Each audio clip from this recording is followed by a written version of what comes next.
When my son told me I wasn't invited to sit with the family at his wedding rehearsal dinner, something inside me finally broke. But not in the way you'd think. It broke free. I smiled, kissed his cheek, and walked away. But before I left for good, I wrote him a letter he would carry for the rest of his life.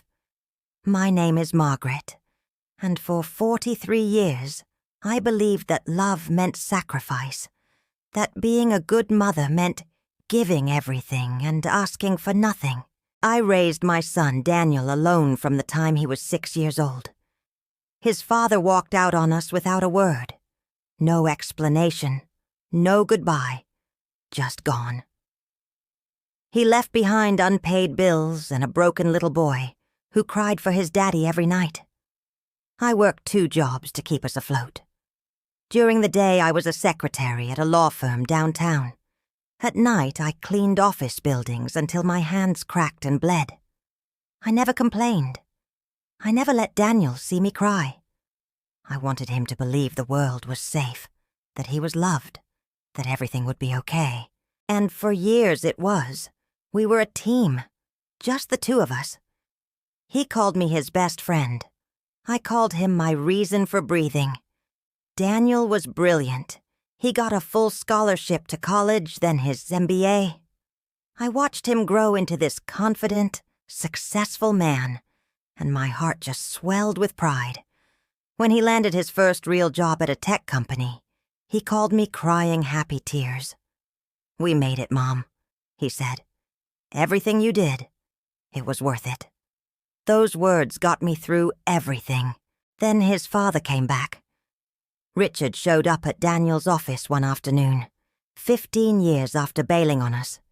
He was remarried to a woman named Claire. She was younger, polished, with a real estate empire and this sprawling house in the suburbs. Richard claimed he'd gotten sober, found God, turned his life around, the whole 9 yards. He wanted to reconnect with his son, build a relationship, make amends. I told Daniel to be careful. Not because I was bitter, though Lord knows I had every right to be, but because I knew Richard. You can't trust a man who walked away once not to do it again. But Daniel was 28, an adult. He wanted to believe his father had changed. He wanted what every kid wants, a complete family. At first, everything seemed fine. Daniel would grab dinner with Richard and Claire once a month. He'd still come to my apartment every Sunday for our traditional breakfast. Pancakes, scrambled eggs, the whole deal. He'd tell me about his life, his girlfriend Emma, his promotion at work. We'd laugh and talk for hours, just like we always had. But slowly, things began to shift. The Sunday visits became every other week, then once a month, then only on holidays. I started to realize my son's world no longer had room for me. When I called, Daniel sounded distracted. "Sorry, Mom, I'm at Dad's. Can I call you back?" He rarely did.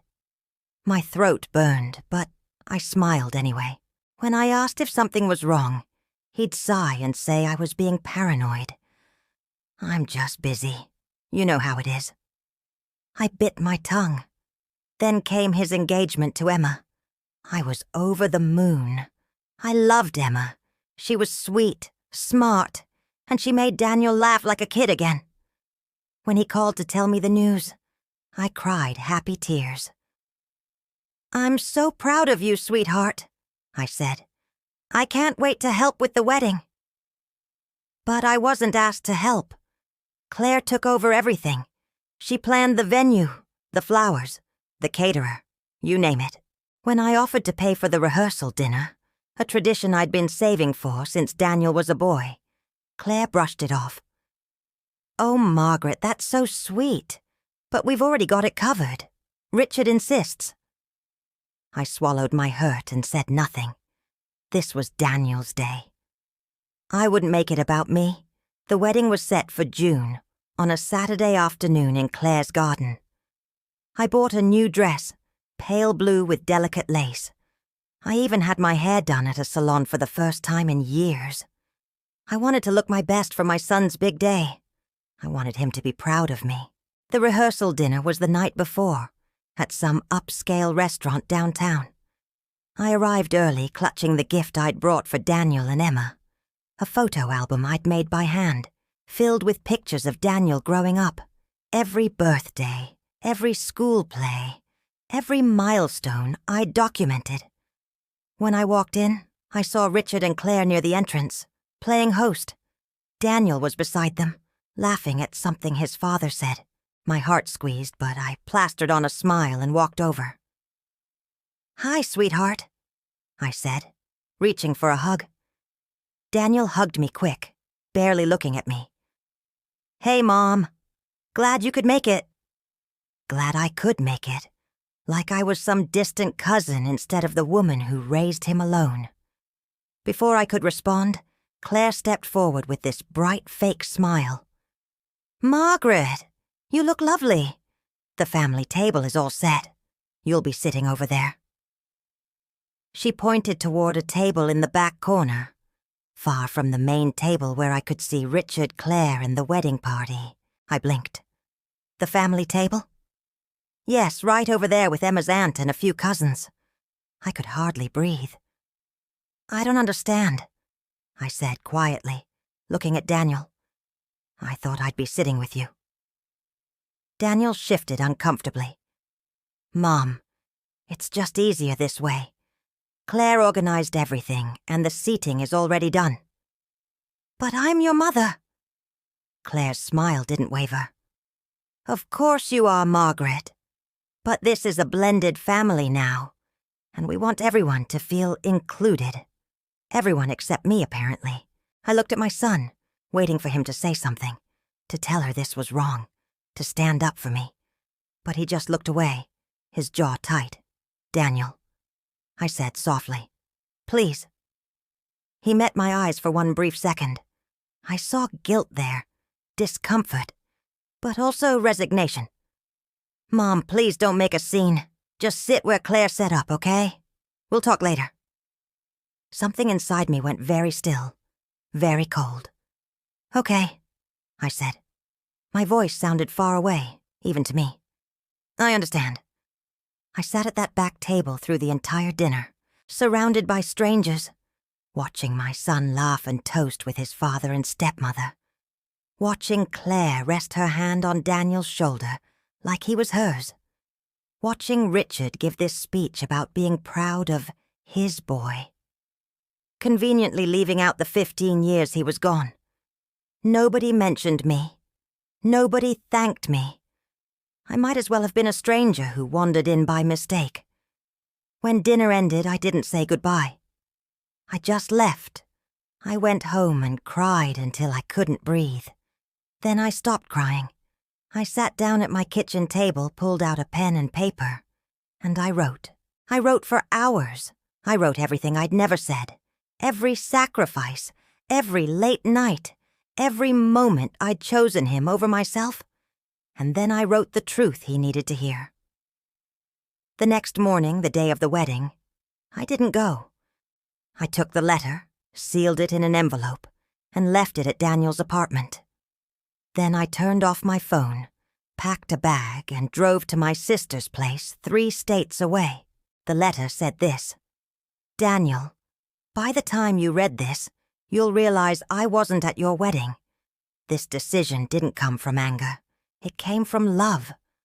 Love for myself, which I finally remembered I deserve. You asked me not to make a scene, so I didn't. I made a choice instead. For 43 years I gave you everything. I worked myself to exhaustion, becoming both mother and father, so you could have a future. I sat with you through every nightmare, every heartbreak, every triumph. I was there when your father walked away.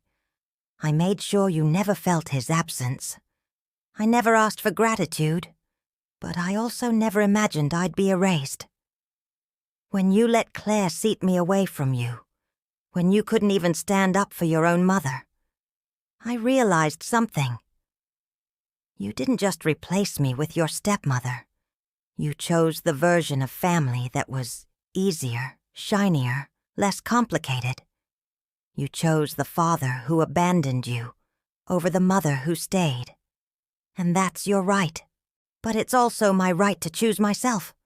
I won't beg for a place in your life. I won't compete for your attention or apologize for expecting basic respect. I love you more than you'll ever understand. But I love myself too much to stay where I'm not valued. The photo album I made for you is in this envelope. Every picture, every memory. That's the truth of who raised you. Look at them and remember who held your hand. One day, when you have kids of your own, you'll understand what I gave up. And maybe you'll understand why I finally had to walk away. I hope your wedding is beautiful. I hope your life is everything you dreamed. And I hope you learn that love without respect isn't love at all. Be happy, Daniel. I'll always love you, but from now on, I'll love me too. Mom. I stayed with my sister for 2 weeks. Daniel called 47 times. He texted, emailed, even drove to my apartment and pounded on the door. But I didn't answer. I needed him to sit with what he'd done. I needed him to feel the absence he'd created. When I finally went home, there was a note taped to my door, in Daniel's handwriting, shaky and tear-stained. Mom, I'm so sorry. Please let me explain. I was wrong. Please come back. I called him that evening. His voice cracked when he answered. Mom? I'm listening, I said. And he told me everything. How Claire had been in his ear for months, saying I was too needy, that I needed to let him grow up. How Richard had manipulated him with money and empty promises. How on his wedding day, when I wasn't there, Emma had asked where I was. When he told her, she looked at him with disgust. How could you do that to her? How he'd read my letter during the reception and left his own wedding early, sick with shame. How he realized too late that he'd betrayed the one person who'd never betrayed him. I don't know how to fix this, he whispered. I don't know if you can ever forgive me. I closed my eyes. The pain was still there, sharp and deep. But so was the love. It always would be. I forgive you, I said. But things can't go back to the way they were. I need you to understand that I'm not just your mother. I'm a person who deserves respect. And if you ever put me in that position again, I'm gone for good. I understand, he said. I swear, Mom, I'll never let anyone treat you that way again. Not even Dad. It's been 6 months since the wedding. Daniel cut ties with Richard and Claire after learning they'd only wanted money from him. Their whole reconciliation was a con. He and Emma come to my apartment every Sunday for breakfast again. But now it's different. Now he asks about my life, my dreams, my needs. Now he sees me. I learned something through all of this. Love isn't supposed to erase you. Real love makes space for everyone. And sometimes walking away is the only way to teach people what they've lost. My son replaced me once, but in doing so, he learned the difference between a mother and a placeholder. I just hope he never forgets it. And neither will I, because sometimes losing something precious is what reminds you of your own worth. If this story touched your heart, please hit that subscribe button and like this video. Share it with someone who needs to hear that they deserve respect too. Your support keeps these stories coming.